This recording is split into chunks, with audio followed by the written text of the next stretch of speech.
বিসমিল্লাহির রহমানির রহিম। আসসালামু আলাইকুম রাহমাতুল্লাহ। সুপ্রিয় সপ্তম শ্রেণীর শিক্ষার্থীরা, আজকে আমরা আলোচনা করব তোমাদের গণিতের দ্বিতীয় অধ্যায় সমানুপাত ও লাভ ক্ষতি অধ্যায়ের অনুশীলনী 2.3-এর 1 থেকে 6 পর্যন্ত প্রশ্নগুলো। তো 1 নম্বর প্রশ্নে বলা হচ্ছে 4:9-এর দ্বিভাজিত অনুপাত কোনটি? তো এখানে আমাদেরকে 4টা অপশন দেওয়া আছে, ঠিক আছে। তো দেখেন যে দ্বিভাজিত অনুপাত মানে হলো প্রদত্ত অনুপাতের সংখ্যাগুলোর বর্গমূল বের করা। এখানে অনুপাতটি হলো 4:9।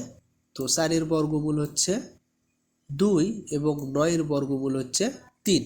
তাহলে সুতরাং নির্ণয় দ্বিভাজিত অনুপাত হবে 2:3। এরপরে যে 2 নম্বর প্রশ্ন, সেটা হচ্ছে ক অনুপাত খ ইকুয়াল 4:7 এবং খ অনুপাত গ ইকুয়াল 10:7 হলে গ অনুপাত খ অনুপাত ক ইকুয়াল কত? তো দেখেন এখানে আমাদেরকে 4টা অপশন দেওয়া আছে। তাহলে আমাদের দুটি ভিন্ন অনুপাতকে একত্র করতে হবে। খেয়াল করো, দুই জায়গাতেই খ আছে, তাই আমাদের খ এর মান সমান করতে হবে। তাহলে প্রথম অনুপাত হলো ক অনুপাত খ ইকুয়াল 4:7, এখানে খ ইকুয়াল 7। আর দ্বিতীয় অনুপাত হচ্ছে খ অনুপাত গ ইকুয়াল 10:7, এখানে খ ইকুয়াল 10। তো খ এর মান সমান করতে হলে 7 এবং 10-এর লসাগু নির্ণয় করতে হবে। তাহলে লসাগু 77 হবে। এখন প্রথম অনুপাতকে 10 দিয়ে গুণ করলে আমরা পাই 40:77, আর দ্বিতীয় অনুপাতকে যদি 7 দিয়ে গুণ করি তাহলে আমাদের হয় 77:49।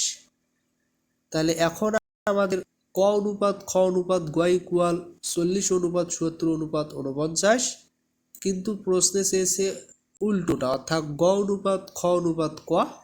তাই আমাদের উত্তর হবে 49:77:40। এরপরে 3 নম্বর প্রশ্নে বলা হচ্ছে 4:3 ও 5:6 এর ধারাবাহিক অনুপাতের দ্বিতীয় রাশির মান কত? তো দেখেন 4টা অপশন দেওয়া আছে। তাহলে ধারাবাহিক অনুপাত বের করার নিয়ম হলো প্রথম অনুপাতের দ্বিতীয় রাশি এবং দ্বিতীয় অনুপাতের প্রথম রাশিকে সমান করা। তাহলে প্রথম অনুপাত 4:3, দ্বিতীয় অনুপাত 5:6। তাহলে মাঝখানে দুটি সংখ্যা হলো 3 এবং 5, এদের লসাগু হচ্ছে 15। তাহলে প্রথম অনুপাতকে 5 দিয়ে গুণ করলে হয় 20:15, আর দ্বিতীয় অনুপাতকে 3 দিয়ে গুণ করলে হয় 15:18। তাহলে ধারাবাহিক অনুপাতটি দাঁড়ায় 20:15:18। তাহলে প্রশ্নে জানতে চাওয়া হয়েছে এই অনুপাতের দ্বিতীয় রাশিটি কত? এখানে দ্বিতীয় রাশিটি হলো 15, তাই সঠিক উত্তর হবে ঘ 15। 4 নম্বরে বলা হচ্ছে 5:3 এবং 2:5 এর ধারাবাহিক অনুপাত কোনটি? এখানে 4টা অপশন দেওয়া আছে। তো দেখেন ঠিক আগের অঙ্কের মতোই মাঝখানের রাশি সমান করতে হবে। তাহলে প্রথম অনুপাত 5:3, দ্বিতীয় অনুপাত 2:5।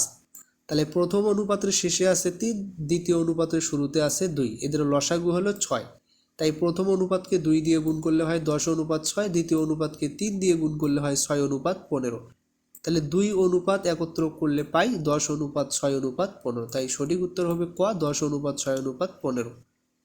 এরপরে 5 নম্বর প্রশ্ন 3,5,15 এর চতুর্থ সমানুপাতি কোনটি? এখানে ক খ গ ঘ 4টি অপশন দেওয়া আছে।